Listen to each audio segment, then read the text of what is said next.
Vene Casagrande, e a situação do De La Cruz, Vene? Pois é, confirmou aquilo que todo mundo já esperava. Grave lesão que o De La Cruz sofreu novamente. Inclusive, ele recentemente voltou agora de uma lesão muscular que ele sofreu e agora ele sofre algo bem parecido, uma lesão de grau 2, ou seja, tempo indeterminado, previsão de volta, pelo menos 2 semanas ele está fora, e aí o Felipe Luiz ele vai ter que pensar em algo para poder montar a equipe para as finais da Copa do Brasil. O Alcaraz será o substituto imediato do De La Cruz e o Pulgar está suspenso para o primeiro jogo, então ele vai ter que fazer 2 mudanças no meio de campo do Flamengo. É algo a se pensar, ele vai utilizar os jogos do Campeonato Brasileiro para poder montar essa equipe e dar também, digamos assim, ritmo de jogo ao Alcaraz. Lembrando que ele acabou de chegar, tem sido muito pouco utilizado, questão de minutagem, mas é um jogador que está crescendo de produção e certamente pode dar conta do recado na ausência do De La Cruz, um jogador que não estava rendendo muito dentro de campo, fazendo um segundo semestre bem longe do primeiro semestre que ele fez com a camisa do Flamengo. Mas eu nem culpo o De La Cruz. Repito aqui, a forma como ele está sendo exigido, ele nunca foi exigido anteriormente. Se a gente for ver número de jogos, ele nunca fez tantos jogos como ele fez agora no futebol brasileiro, porque lá no futebol argentino ele jogava menos, tinha bem menos partidos para disputar. Muito bem, Vene Casagrande. Esse é o Felipe Luiz, que você tanto elogia em suas coletivas, e o apoio ali de toda a equipe em cima do Bruno Henrique.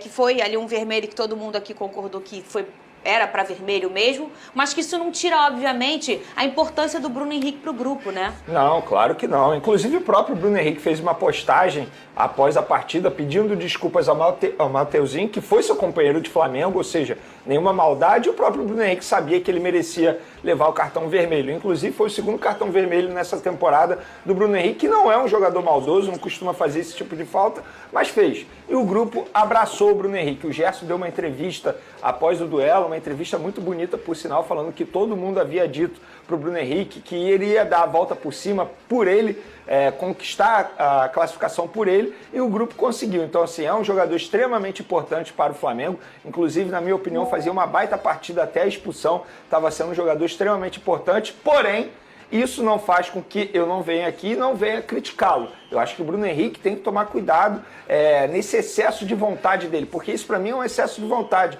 Ele queria mostrar a disposição em campo, ele queria mostrar raça, conquistar a classificação com a camisa do Flamengo, mas tem que tomar cuidado, porque numa próxima o sucesso pode não vir. E aí, com certeza, a gente sabe como que iria acontecer, né? A torcida provavelmente iria culpá-lo, mas, enfim, deu tudo certo. Acho que o Bruno Henrique agora precisa manter a calma nos próximos jogos, porque, repito, é um jogador importante, porém, não estará à disposição técnico Felipe Luiz no primeiro jogo da final da Copa do Brasil. E tem mais gente que não está à disposição. Você já vai falar só um minuto antes, ô Pedrosa, eu vou contigo em relação ao Wesley. Falamos pouco dele aqui ontem e merece um grande destaque nessa partida.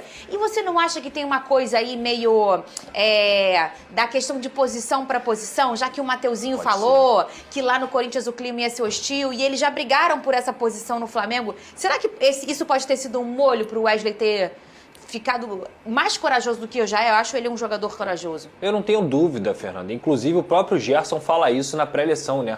Aparece um vídeo na Flá TV do Gerson comentando que clima hostil, o Flamengo joga para o estádio lotado o tempo inteiro. Então, independentemente do estádio estar lotado na Neoquímica Arena ou não, jogo grande é para jogador grande. E o Wesley se mostrou um jogador grande no jogo que ele fez na Neoquímica Arena, porque ele conseguiu ser efetivo não só na postura ofensiva, porque é um atleta que tem muita velocidade, tem muita habilidade também, mas principalmente nessa entrega, para você poder preencher espaço de um time que está com 11 contra 10. Então o Wesley foi muito bem na minha visão. Aliás, o Wesley vem crescendo de rendimento com o Felipe Luiz. Desde que o Felipe Luiz assumiu e resolveu colocar o Wesley naquela lateral direita, eu acho que ele cresceu de rendimento. Tem uma questão de posição também, onde o Felipe Luiz passou a vida inteira jogando ali, mesmo sendo no lado oposto. Os atalhos do campo são parecidos. Então eu acho que tudo isso aí acaba sendo positivo para o Wesley crescer de rendimento e ele, quem sabe, poder realizar o sonho dele, que é jogar lá na Europa, mas também mostra que, mesmo com a situação que aconteceu do Atalanta, o Wesley continua se entregando com a camisa do Flamengo. E o Wesley, assim, só para finalizar o assunto Wesley, é importante mencionar a parte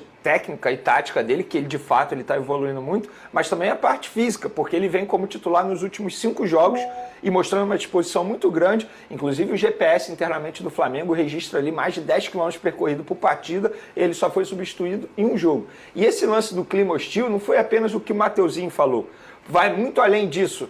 Nos bastidores, por exemplo, o Flamengo teve que reclamar, porque quando chegou ao vestiário lá da Arena Neoquímica, não tinha luz. o Corinthians